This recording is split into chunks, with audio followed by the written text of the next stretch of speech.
have reached the end of the Crochet Society Advent Calendar.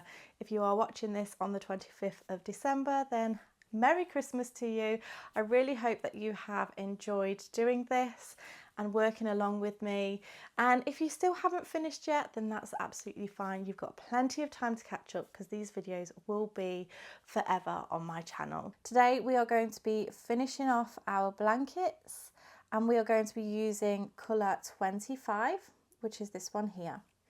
What we're going to do is we're going to start off by joining this corner with a standing double crochet into any of the corner chain spaces. So you will have marked your corner stitches with a stitch marker like I have here. So we're going to go ahead and do that standing double crochet. So get your slip knot onto your hook, and then I'm just going to leave this stitch marker in for now, but I'm just going to find that corner space, yarn over, pull through, and then yarn over, pull through both loops on the hook. That is the standing double crochet. Now what we're going to do is going to chain one and then do a double crochet into that same space, and that creates another corner. As I say, I'm just going to leave my stitch marker in there just so I know that that is the very first stitch that we worked into, in case, you know, somehow we get confused. So that is standing double crochet, chain one and double crochet into the same space. We're then going to chain one, miss a stitch, and then we're going to do one double crochet into the chain one space. So that's just here.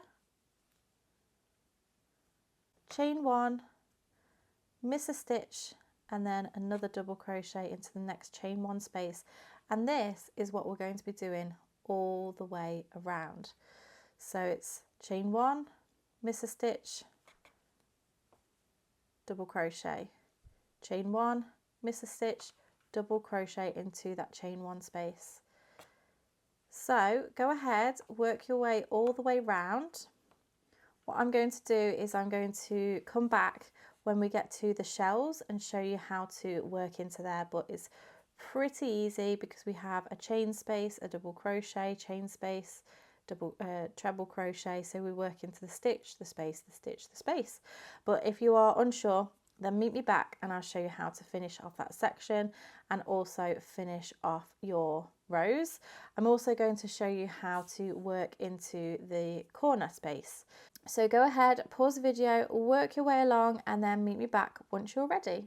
Okay, so once you work your way all the way to the corner and you have your corner stitch marked like so, we've done a double crochet, chain one.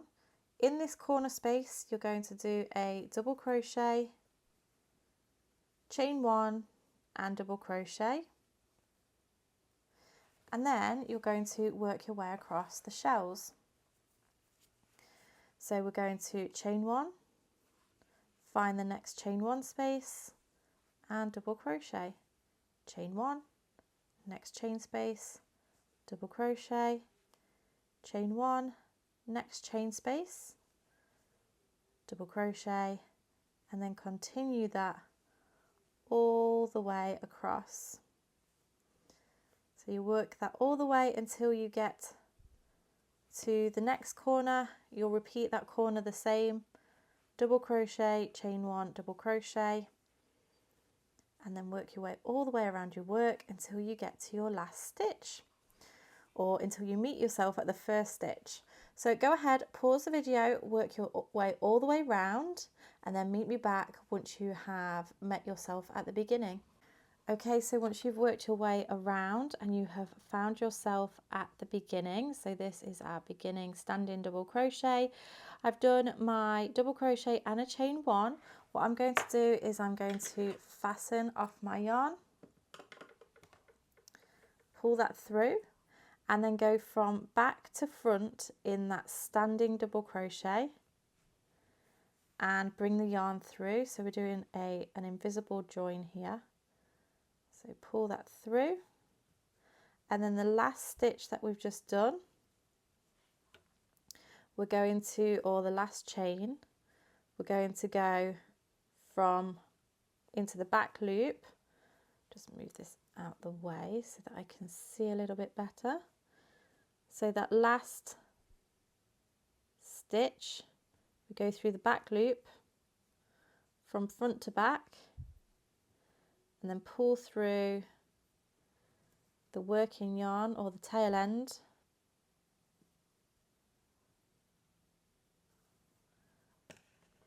like so. Just pull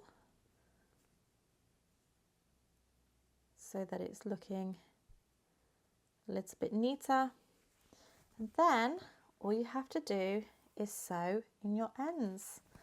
So I would start with this one that you've just done on your invisible join, but if you are not familiar with sewing in your ends, then I will go ahead and show you this now. So I generally tend to use the rule of 3.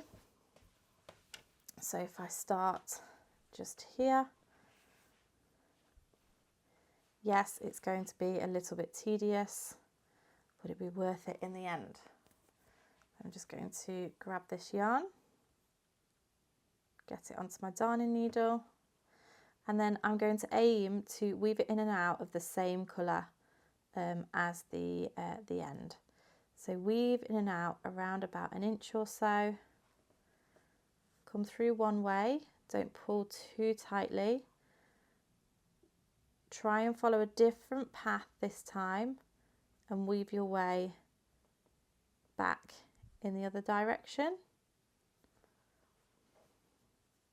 So that's 2, and the rule of 3 that I use is to go back and forth and back again. So we've done it 3 times in total and it makes it extra secure.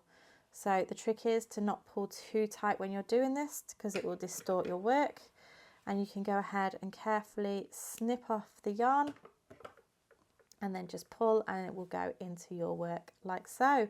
So you want to do that for the rest of your ends. You can either do that today or do it tomorrow. It's totally up to you. But there we have the Crochet Society Advent Crochet Along. It is absolutely beautiful. So big thanks to Rosina for designing yet another gorgeous blanket.